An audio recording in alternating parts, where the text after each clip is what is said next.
Você já se perguntou como é o exército celestial de Deus? O livro de Apocalipse, capítulo 5, versículo 11, nos dá um vislumbre da grandeza desse exército.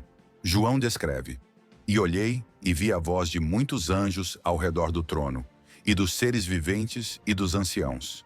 E era o número deles milhões de milhões e milhares de milhares."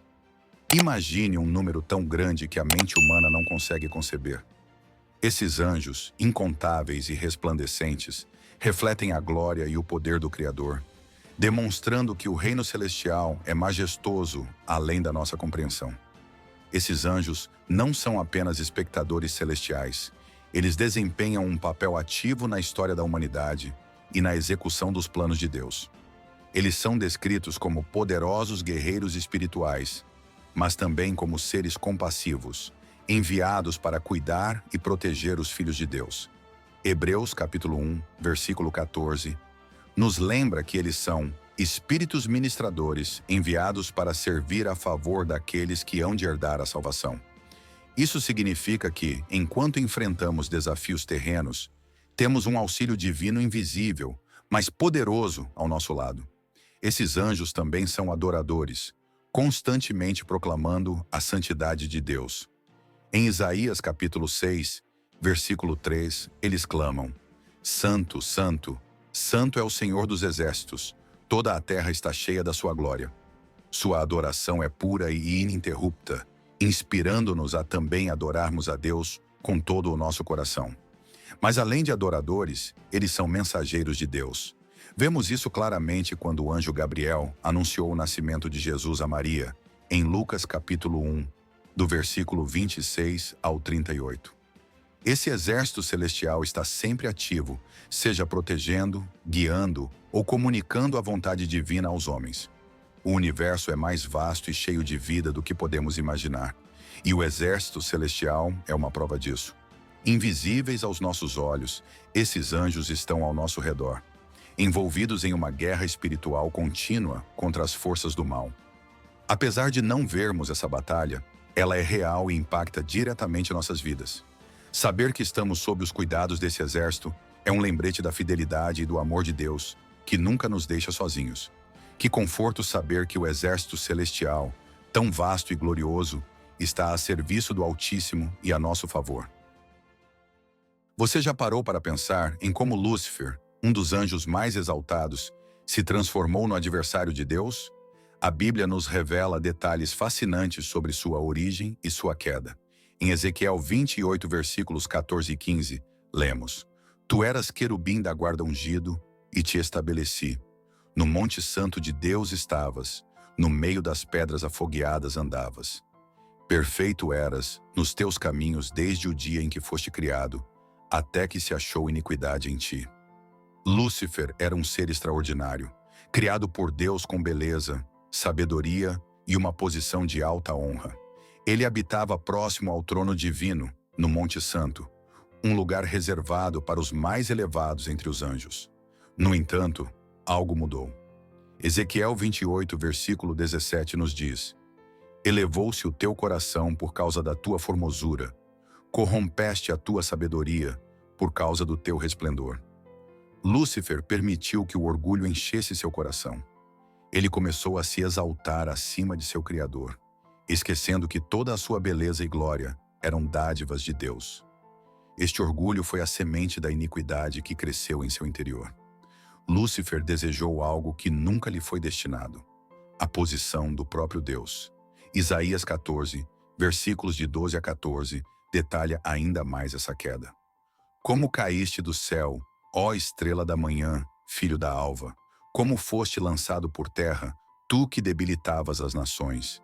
E tu dizias no teu coração: eu subirei ao céu, acima das estrelas de Deus, exaltarei o meu trono, e no monte da congregação me assentarei, nas extremidades do norte. Subirei acima das mais altas nuvens, e serei semelhante ao Altíssimo." Este anjo criado perfeito virou as costas para Deus e escolheu a rebelião. Sua queda não foi causada por circunstâncias externas, mas pelo orgulho que brotou dentro de si mesmo. Lúcifer, que significa portador de luz, perdeu seu esplendor e tornou-se Satanás, o adversário, levando consigo uma terça parte dos anjos. A sua história é um alerta poderoso contra o orgulho e a autossuficiência, mostrando-nos a importância de reconhecer que tudo o que temos vem de Deus. A ambição e o orgulho de Lúcifer não pararam na corrupção do seu próprio coração. Ele também alimentou outros pecados que culminaram em sua rebelião total contra Deus. Quando lemos Isaías 14, de 12 a 14, percebemos a profundidade de seu desejo. Ele queria não apenas estar perto de Deus, mas usurpar sua posição. Lúcifer declarou em seu coração: Eu subirei ao céu, acima das estrelas de Deus, exaltarei o meu trono, e no monte da congregação me assentarei nas extremidades do norte. Essas palavras revelam sua intenção de ser adorado e venerado como o Altíssimo. Ele não estava satisfeito com o papel glorioso que Deus lhe confiou. Sua ambição cresceu a ponto de querer ocupar o próprio trono de Deus. Ele queria não apenas se igualar, mas também superar o Criador. Em sua mente, ele imaginava que poderia governar o universo melhor que Deus, ignorando a harmonia e a perfeição do governo divino. Seu orgulho tornou-se a raiz de sua rebelião, levando-o a tramar contra aquele que lhe deu a vida. Outro pecado grave de Lúcifer foi a mentira. Ele não apenas se rebelou, mas também enganou uma terça parte dos anjos, convencendo-os a se unirem a ele. Jesus, em João 8, versículo 44, descreve Satanás como mentiroso e pai da mentira. Sua capacidade de manipular e distorcer a verdade foi tão convincente que muitos dos anjos que haviam visto a glória de Deus se deixaram enganar. Ele prometeu liberdade e poder, mas entregou apenas ruína e separação de Deus. O pecado de Lúcifer foi muito além da desobediência. Ele introduziu no universo um conflito entre a verdade de Deus e as mentiras que espalhou. Ele se tornou o pai do egoísmo, da ambição desmedida e da rejeição da autoridade divina. Sua história nos ensina que o orgulho, a cobiça e o engano têm consequências devastadoras. Mesmo nos céus, onde tudo era perfeito, o pecado encontrou espaço para se manifestar. Hoje, os mesmos pecados que começaram em Lúcifer ainda tentam corromper os corações humanos.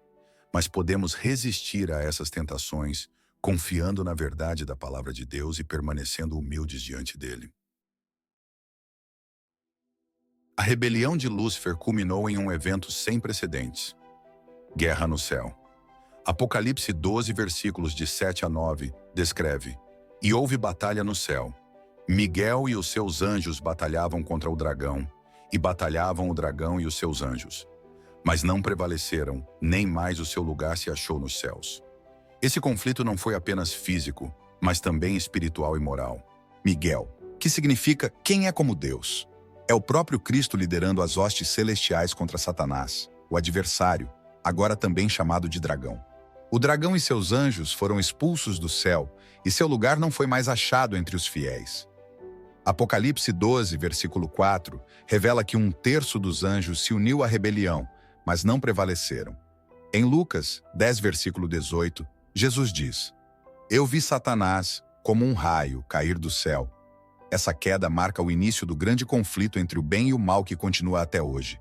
Satanás, agora expulso, voltou sua atenção para a humanidade, buscando destruí-la e levar os homens a se rebelarem contra Deus. Mas o plano divino já estava em andamento para redimir a humanidade. O Jardim do Éden, criado como um paraíso perfeito, era o lar de Adão e Eva, os primeiros seres humanos. Deus, em sua infinita bondade, deu-lhes liberdade e abundância, mas também uma advertência clara para o bem deles. Em Gênesis 2, versículos 16 e 17, lemos: E ordenou o Senhor Deus ao homem, dizendo: De toda a árvore do jardim comerás livremente, mas da árvore do conhecimento do bem e do mal, dela não comerás, porque no dia em que dela comeres, certamente morrerás.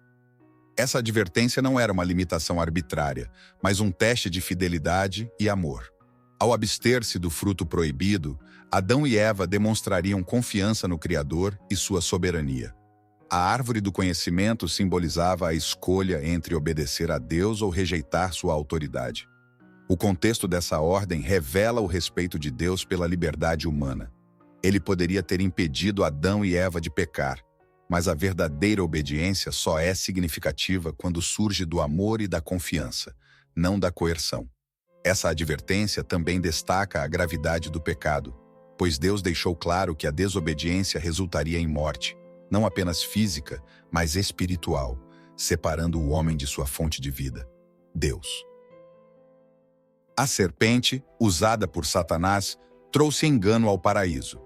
Gênesis 3, versículos de 1 a 5, relata a astúcia com que ela abordou Eva.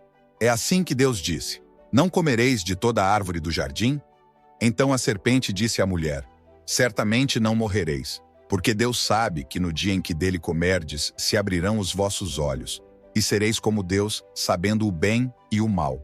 A serpente questionou a palavra de Deus, lançando dúvidas sobre suas intenções. Com palavras sedutoras, insinuou que Deus estava ocultando algo bom deles, despertando o desejo de Eva por sabedoria e poder. Esse foi o primeiro ataque direto ao caráter de Deus, apresentando-o como um tirano que restringia algo essencial. Eva, atraída pela aparência do fruto e pelo desejo de ser como Deus, tomou e comeu. Adão, levado pelo amor à sua companheira, também participou do ato. Essa decisão não foi apenas uma transgressão de uma ordem, foi um ato de desconfiança no Criador. Com isso, a desobediência trouxe a queda, a separação de Deus e a entrada do pecado no mundo. A promessa da serpente de ser como Deus era uma mentira devastadora, que trouxe morte e sofrimento a toda a criação. No momento mais sombrio da história humana, Deus revelou sua promessa de redenção. Após o pecado de Adão e Eva, a sentença parecia inevitável, a morte e a separação de Deus. Mas em sua infinita graça, o Criador anunciou um plano de salvação. Em Gênesis 3, versículo 15, lemos: "Porém inimizade entre ti e a mulher, e entre a tua descendência e o seu descendente. Este te ferirá a cabeça, e tu lhe ferirás o calcanhar." Essa promessa aponta para a vitória definitiva de Cristo sobre Satanás. O descendente da mulher é uma referência direta a Jesus, que esmagaria a cabeça da serpente, destruindo o poder do pecado e da morte. A ferida no calcanhar simboliza o sofrimento de Cristo na cruz, um sacrifício necessário para redimir a humanidade. Aqui, Deus mostra que, mesmo diante da desobediência, ele não abandonaria sua criação. Cristo, o Cordeiro de Deus, seria o sacrifício perfeito para restaurar a comunhão entre Deus e os homens. Essa promessa trouxe esperança não apenas a Adão e Eva, mas a toda a humanidade, apontando para o dia em que o domínio de Satanás seria destruído e o plano divino seria restaurado. Mesmo após ser derrotado no céu e receber a sentença de Deus, Satanás não cessou sua obra de engano. Segundo Coríntios 11, versículos 14 e 15 nos alerta: "E não é maravilha, porque o próprio Satanás se transfigura em anjo de luz. Não é muito, pois, que os seus ministros se transfigurem em ministros da justiça." Essa estratégia astuta faz com que o inimigo se disfarce, apresentando-se como algo bom para atrair aqueles que estão buscando a verdade. Mateus 24, versículos 24 acrescenta: "Porque surgirão falsos cristos e falsos profetas, e farão tão grandes sinais e prodígios que, se possível fora, enganariam até os escolhidos." Satanás usa sinais, prodígios e até pessoas aparentemente justas para distorcer a palavra de Deus. Seus enganos são sofisticados, misturando verdades com mentiras, e apelam tanto à razão quanto às emoções. Hoje vemos exemplos disso em doutrinas falsas, movimentos espirituais e líderes que desviam as pessoas do verdadeiro caminho. Mas Deus nos deixou sua palavra como uma lâmpada para nossos pés. Salmo 119, versículo 105. E seu Espírito Santo para discernirmos o verdadeiro do falso. Nossa melhor defesa é estarmos firmes na fé e profundamente enraizados na verdade bíblica, pois o inimigo não descansará até tentar enganar até os mais fiéis. À medida que o grande conflito entre o bem e o mal se intensifica, Satanás concentra sua ira nos fiéis que seguem os mandamentos de Deus. Em Apocalipse 12, versículo 12, lemos: "Ai da terra e do mar, porque o diabo desceu a vós com grande ira, sabendo que pouco tempo lhe resta. Ele sabe que seu destino está selado e que Cristo triunfará. Por isso usa seus últimos esforços para enganar e destruir." Apocalipse 12, versículos 17 complementa: "E o dragão irou-se contra a mulher, e foi fazer guerra ao resto da sua descendência, os que guardam os mandamentos de Deus e têm o testemunho de Jesus Cristo. A mulher simboliza a igreja pura, e o resto da sua descendência representa o povo fiel que guarda os 10 mandamentos e testemunha de Jesus em um mundo que se afasta de Deus. Satanás não poupa esforços para atacar essas pessoas, utilizando perseguição, engano e distrações para enfraquecer sua fé.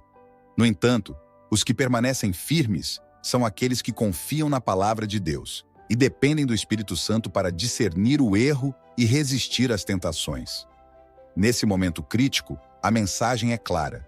Devemos permanecer vigilantes, fortalecidos na oração e na obediência aos mandamentos divinos. Embora o inimigo seja poderoso, Deus nos concede os recursos necessários para vencê-lo. Em Efésios 6, versículos de 10 a 18, o apóstolo Paulo nos chama a vestir toda a armadura de Deus. Essa armadura espiritual é composta por elementos que nos protegem e fortalecem na batalha contra as forças do mal. A armadura inclui o cinto da verdade, que nos mantém firmes na palavra de Deus. A couraça da justiça, que simboliza a vida reta dada por Cristo. E os calçados da preparação do Evangelho da Paz, que nos tornam prontos para levar as boas novas. O escudo da fé nos protege dos ataques do inimigo, enquanto o capacete da salvação nos lembra da certeza de nossa redenção. Por fim, a espada do Espírito, que é a palavra de Deus, é nossa principal arma contra o mal. A batalha é vencida não pela força humana, mas pela dependência de Deus. Orar em todo o tempo, como Paulo instrui, nos conecta à fonte de nosso poder, o próprio Senhor. Assim, com a armadura de Deus, podemos resistir aos ataques de Satanás e permanecer vitoriosos até o fim. Ao final de nossa jornada por esses temas tão profundos e reveladores, percebemos que a história de Lúcifer e do pecado nos ensina lições indispensáveis sobre o caráter de Deus, o livre-arbítrio e o propósito da nossa existência. Deus, em sua infinita sabedoria, criou suas criaturas com liberdade de escolha, não como autômatos programados, mas como seres capazes de amar e obedecer de forma voluntária. Essa liberdade, no entanto, trouxe consigo o risco de rebelião, como vimos na queda de Lúcifer e na entrada do pecado no mundo.